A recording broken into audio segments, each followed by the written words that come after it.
আসসালামু আলাইকুম প্রিয় বন্ধুরা, সবাই কেমন আছেন? আশা করি ভালো আছেন। আমি আজকে একটি দারুণ টেকনিক নিয়ে আসলাম।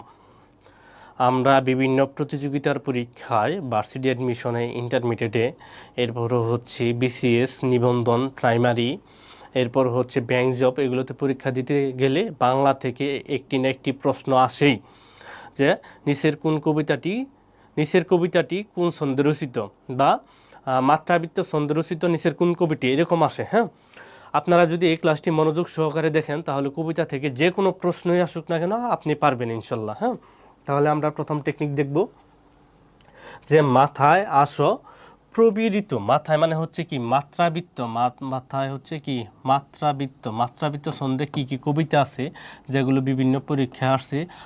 আতে হচ্ছে 18 বছর বয়স, 18 বছর বয়স। হ্যাঁ, আমরা মনে রাখবো আতে 18 বছর বয়স। সুতে হচ্ছে কি সোনার তরী, সুতে হচ্ছে সোনার তরী। হ্যাঁ, যেহেতু জায়গা কম এখানে লেখা একটুই হবে সোনার তরী। আর প্রতে হচ্ছে কি প্রতিদান, প্রতে হচ্ছে প্রতিদান আমরা মনে রাখবো প্রতিদান।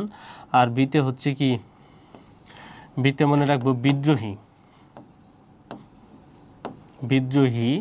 আর ঋতু মানে ঋতুবর্ণন। এই ঋতুবর্ণন কিন্তু স্বরবৃত্ত ছন্দে রচিত এবং কি মাত্রাবৃত্ত ছন্দে রচিত। তবে আমরা এটাকে মাত্রাবৃত্ত ছন্দে বেশিরভাগ অনেকেই করছে সেজন্য। আর বিদ্রোহী কিন্তু আবার এখানে হচ্ছে সমিল মুক্তক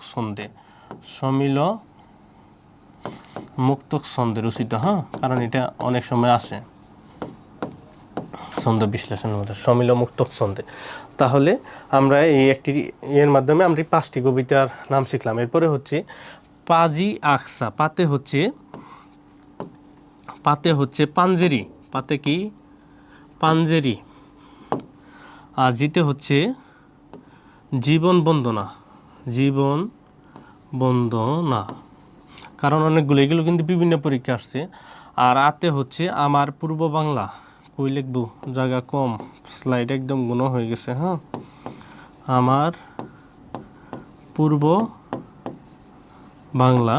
আর কত হচ্ছে কি, যেহেতু একটু অন্য কালার নেই। হ্যাঁ, কত হচ্ছে কবর। আর সাথে হচ্ছে কি সাম্যবাদী। একটি ক্লাসে কিন্তু সবগুলো দেখতে পারবেন। হ্যাঁ, কোনটা কোন ছন্দে রচিত। মাত্রাবৃত্ত যত পরীক্ষায় আসছে, ভার্সিটি অ্যাডমিশনে আসছে, নিবন্ধনে আসছে, আমি রিসার্চ করে দেখছি এই সবের বাইরে কোনো মাত্রাবৃত্ত ছন্দে কবিতা আসে নাই। তাহলে আমরা মাত্রাবৃত্ত ছন্দের কবিতাগুলো মনে রাখবো কিভাবে? মাথায় আসো প্রবৃত্তু পাজি আকসা ঝর্ণা। এটা আমরা এভাবে মনে রাখতে পারি যে একজন ভদ্রলোক যার 4টি মেয়ে, একটি মেয়ের নাম হচ্ছে আফসা, সবার বড় মেয়ের নাম হচ্ছে আফসা, এরপর দ্বিতীয় মেয়ের নাম হচ্ছে ঝর্ণা। আমরা আকসাকে ধরে নিব আফসা, যেমন আফসানা নাম থাকে আফসা, দ্বিতীয় মেয়ের নাম হচ্ছে ঝর্ণা, এরপর হচ্ছে তৃতীয় মেয়ের নাম হচ্ছে প্রমি, এই প্রমিকে আমরা লিখছি প্রবি, এবং চতুর্থ মেয়ের নাম হচ্ছে ঋতু। যেখানে কি এই সবার বড় যে 2 মেয়ে, এই 2 মেয়ে কি দুষ্ট।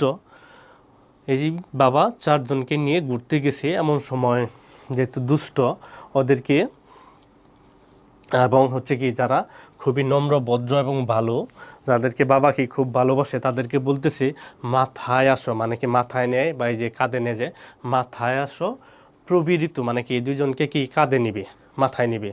আর যেহেতু বড় দুজন কি হেঁটে যাবে, তাহলে বলতেছে মাথায় আসো প্রবীরিতু পাজি আকসা জন্না, মানে কি পাজি আফসা জন্না, পাজি আফসা জন্না দেখে ওদেরকে কি মাথায় নিবে না। ওরা বলছে যে আম্মা আমাদেরকে নেও না, তোমাদেরকে নেবো না, তোমরা পাজি কে আফসার জন্না। পাতে হচ্ছে পাঞ্জেরি, জিতে হচ্ছে জীবন বন্দনা, হাতে হচ্ছে আমার পূর্ব বাংলা, সাথে হচ্ছে সাম্যবাদী, কতে হচ্ছে কবর।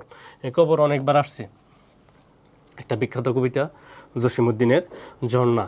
তাহলে মাথায় আসো প্রবি ঋতু, আমরা এই ছন্দের মাধ্যমে মাত্রাবৃত্ত ছন্দে যতগুলো কবিতা আছে সবগুলো মনে রাখবো। হ্যাঁ, এরপর দেখো এগুলো মুছাই। হ্যাঁ, কারণ হচ্ছে পরেরগুলো লিখতে হবে।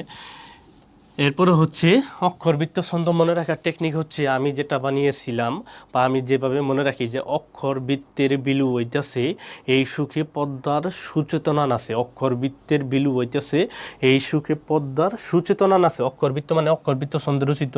আর এখানে বি বি মানে হচ্ছে কি জানো, বিতে হচ্ছে বিভীষণের প্রতি মেঘনাদ, বিভীষণের প্রতি মেঘনাদ, যার রচয়িতা কি মাইকেল মধুসূদন দত্ত, যেটি প্রকাশিত হয় 1861 এবং বাংলা সাহিত্যের না এটা বাংলা সাহিত্যের কি মেঘনাদ বধ কাব্য থেকে নেওয়া হয়েছে এই বিভীষণের প্রতি মেঘনাদ কবিতাটা, এবং মেঘনাদ বধ কাব্যের ষষ্ঠ স্বর্গ বধ নামক থেকে। হ্যাঁ, আর এরপর কি লুতে হচ্ছে কি লোকান্তর, লুতে হচ্ছে লোকান্তর, আর ওইতে হচ্ছে ঐক্যতান বানান কিন্তু অনেকে ভুল করে, ঐক্যতান লেখা হবে কি ঐক্যতান, কখনো কি জফলা হবে না, যা রবীন্দ্রনাথ ঠাকুরের লেখা। আর তাতে হচ্ছে কি, আচ্ছা একটু নিচের দিকে লিখি, হ্যাঁ, তাতে হচ্ছে তাহারেই পরে মনে,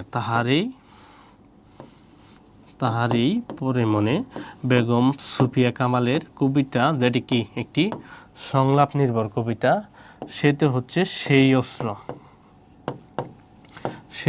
এগুলো কিন্তু বিভিন্ন ভার্সিটিতে এসে থাকছে। হ্যাঁ, আর এইতে হচ্ছে এই পৃথিবীতে এক স্থান আছে, এই পৃথিবীতে এক স্থান আছে, এই পৃথিবীতে এক স্থান আছে।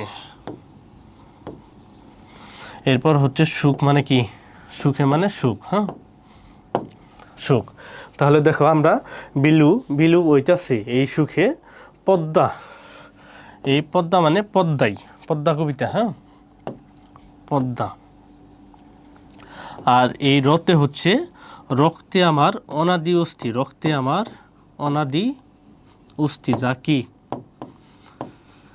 অক্ষরবৃত্ত ছন্দে রচিত, রক্তে আমার অনাদি অস্থি। আর সুচেতনা মানে হচ্ছে যাকে জীবনানন্দ দাশের একটা বিখ্যাত কবিতা সুচেতনা, তুমি এক ধ্রুতর দ্বীপ বিকেলের নক্ষত্রের কাছে, এরকম একটা কবিতা।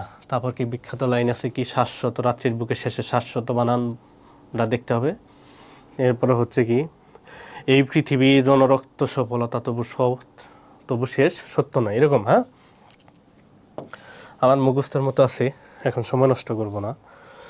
তাহলে কি দেখো অক্ষরবৃত্ত ছন্দের যতগুলা কবিতা আছে সবগুলো কিন্তু আমরা এই একটা ছন্দের মাধ্যমে মনে রাখলাম। অক্ষরবৃত্তের বিলু হইতেছে এই সুখে পদ্মা সুচেতনা নাচে, আমরা বিলু হইতেছে এই পর্যন্ত একটা মানিয়ে নিব, এই সুখে পদ্মা সুচেতনা নাচে। দেখো তাহলে কয়টা কবিতা এখানে, 3, 6, 7, 8, 9, 10টা কবিতা। এই একটা লাইনের মাধ্যমে 10টা কবিতার নাম মুখস্থ থাকবে। অবশ্যই কিন্তু তোমাদের কি এটা কাজে দিবে। হ্যাঁ, ক্লাসগুলো অবশ্যই শেয়ার করবা। হ্যাঁ, আর আমাদের ক্লাসগুলো দেখার জন্য আমাদের কি ফলো দিয়ে রাখবা। দেখো তাহলে অক্ষরবৃত্তের বিলু হইতেছে এই সুখে পদ্মা সুচেতনা নাচে, বিলু বিভীষণের প্রতি মেঘনাদ, লুতে লোকান্তর, ওইতে ঐক্যতান, তাতে তাহারই পরে মনে, সেতে সেই অস্ত্র, এতে এই পৃথিবীতে এক স্থান আছে সুখ, এরপর কি পদ্মা, রক্তে আমার অনাদি অস্থি, সুচেতনা। এই কয়েকটি কবিতা কি অক্ষরবৃত্তের ছন্দে রচিত। এরপরে দেখো 3 নম্বর ছন্দ, আমি গদ্যের ফেনু মুক্ত ছন্দে প্রত্যাবর্তনের লজ্জা পাই, আমি গদ্যের ফেনু মুক্ত ছন্দে প্রত্যাবর্তনের লজ্জা পাই। এখন দেখো এখানে গদ্যের মানে কি গদ্য ছন্দ। হ্যাঁ, গদ্য ছন্দ। এখন গদ্য ছন্দের কবিতা কয়টা, 3টা। যেমন আমি আতে হচ্ছে কি আমি কিংবদন্তির কথা বলছি, কিংবদন্তি বানান কিন্তু অনেকে ভুল করে, কিংবদন্তি হবে কি রস্যইকার, আর এর অর্থ আছে অনেক সময় কিংবদন্তি মানে কি জনশ্রুতি। আমি কিংবদন্তির কথা বলছি, লিখছে কি আবু জাফর ওবায়দুল্লাহ। হ্যাঁ, আমার প্রিয় কবিতার মধ্যে একটি অন্যতম কবিতা। তারপর হচ্ছে আমি গদ্য মানে গদ্য ছন্দ, ফেতে হচ্ছে ফেব্রুয়ারি 1969, লিখছে কে শামসুর রহমান। অনেকে শামসুর রহমানকে লেখে রহমান, হবে কি রাহমান, আকার হবে কিন্তু রাহমান, এটা খেয়াল রাখবা। আর এই নুতে হচ্ছে নুরুল দিনের সারা জীবন, যা কি একটি বিখ্যাত কাব্য নাটক, নুরুল দিনের সারা জীবন। হ্যাঁ, এরপর দেখো মুক্ত ছন্দে প্রত্যাবর্তনের লজ্জা পায়, মানে কি মুক্ত ছন্দে রচিত একটা কবিতায় সেটা হচ্ছে কি প্রত্যাবর্তনের লজ্জা পায়, যা লিখছে কি আল মাহমুদ। দেখো তাহলে মাত্র কয়েক মিনিটে আমরা বাংলা সাহিত্যের যতগুলো কবিতা, কোন কবিতা মাত্রাবৃত্ত ছন্দরচিত, কোনটি অক্ষরবৃত্ত ছন্দরচিত, কোনটি গদ্য ছন্দরচিত এবং কোনটি মুক্তক ছন্দরচিত, এই মিটগুলো মনে রাখার কিন্তু একটি কি দারুণ টেকনিক শিখলাম। হ্যাঁ, যদি ক্লাসটি তোমাদের ভালো লাগে অবশ্যই তোমাদের বন্ধুদের সাথে শেয়ার করবা। এরপর হচ্ছে এরকম দারুণ দারুণ টেকনিকের বাংলা ব্যাকরণ ও সাহিত্যের ক্লাস পেতে অবশ্যই আমাদের পেজ ফলো দিয়ে রাখবা। এরপর আমাদের ইউটিউব চ্যানেল সাবস্ক্রাইব করে রাখবা। এছাড়াও আমাদের ক্লাসগুলো নিয়মিত দেখার জন্য আমাদের হোয়াটসঅ্যাপ গ্রুপ আছে, টেলিগ্রাম গ্রুপ আছে, গ্রুপগুলোতে আপনারা সবাই জয়েন হবেন।